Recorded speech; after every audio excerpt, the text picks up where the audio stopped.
I'm not much of a movie buff, but a few years ago, I saw this movie. It's called More Than a Game, and I absolutely fell in love with it.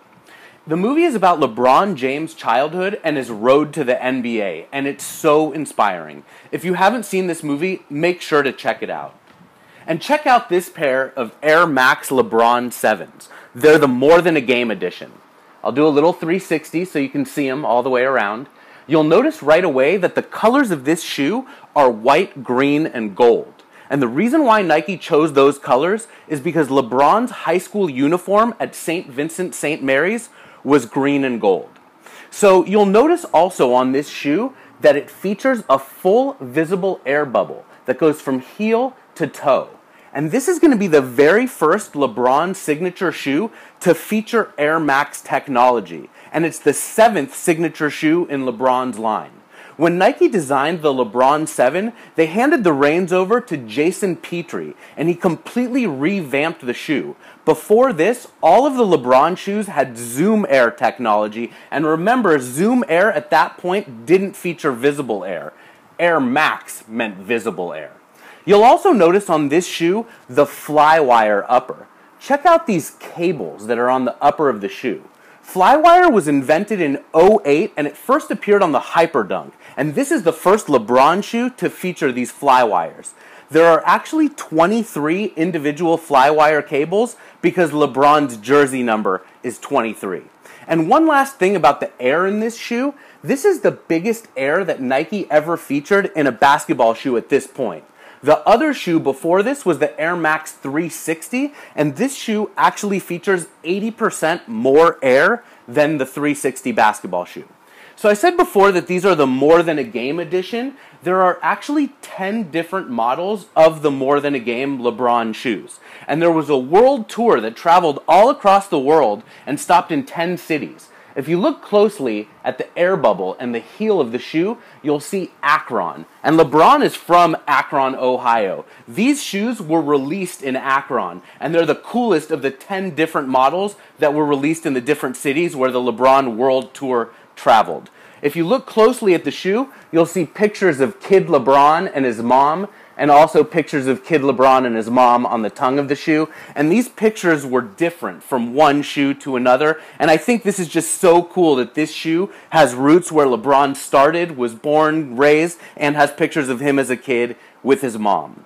So I want to talk about the LeBron World Tour. It traveled to 10 cities, and it was one of the things that inspired me to build the ShoeZeum. So to promote the shoes and to promote the movie, Nike and Lionsgate Films traveled to 10 different cities, and they sort of did a recap on LeBron and what he does and his inspiration.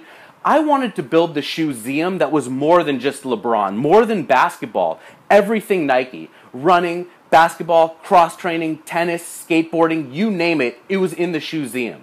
And it was inspired by these individual exhibits that would pop up from time to time about a LeBron shoe or a movie or a new Air Max. And I thought that I was in the unique position to be able to curate the entire history of Nike, not just basketball.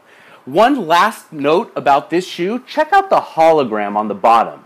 This little gold hologram represents some of LeBron's credos, and when you look at it, it'll say words like family, passion, tradition. Super duper cool. There's lots of little details in this shoe. Jason Petrie did a killer job.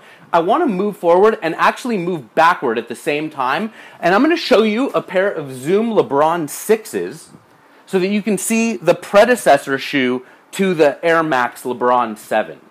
These shoes are crazy. They actually look like Timberland boots. And it's hard to believe that anyone would play basketball in this shoe. But again, these shoes were made for LeBron James. And I would argue that you can strap cinder blocks on his feet and he'll do just fine. So these Zoom LeBron 6s were going to be the last LeBron signature shoe to feature Zoom Air, not visible air. And this is the blackout edition. It's black, black, and anthracite. Were it black, black, and black, I would have called it triple black. But these shoes were very similar to a set of shoes that was unveiled in Beaverton, Oregon as part of the Witness History Tour. So LeBron stopped off in the Philippines, went to China, came back to the United States, and Nike did another exhibit following the LeBron line of shoes. And the shoes were the blackout edition. Just like this, they were all black, and Nike featured everything from the Air Zoom generation, which was LeBron's first shoe, to the latest shoe, which was the LeBron 10. We'll have the LeBron 11 coming out next year, which, by the way, they went back to Zoom Air, not Visible Air. And interestingly, in the LeBron 10, there's a full visible air window of Zoom Air, and it's the first time that Nike had visible Zoom Air. So Nike's been tinkering a lot with this LeBron line. I wouldn't be surprised at all if we start seeing retros of LeBron's shoes. The Zoom generation, the LeBron 2 through 10, they'll sell out for sure. Remember, Nike's a business, and remember, they know what shoes are hot, and remember, they love to keep retroing them. So don't be surprised if you see some LeBron retros in the near future.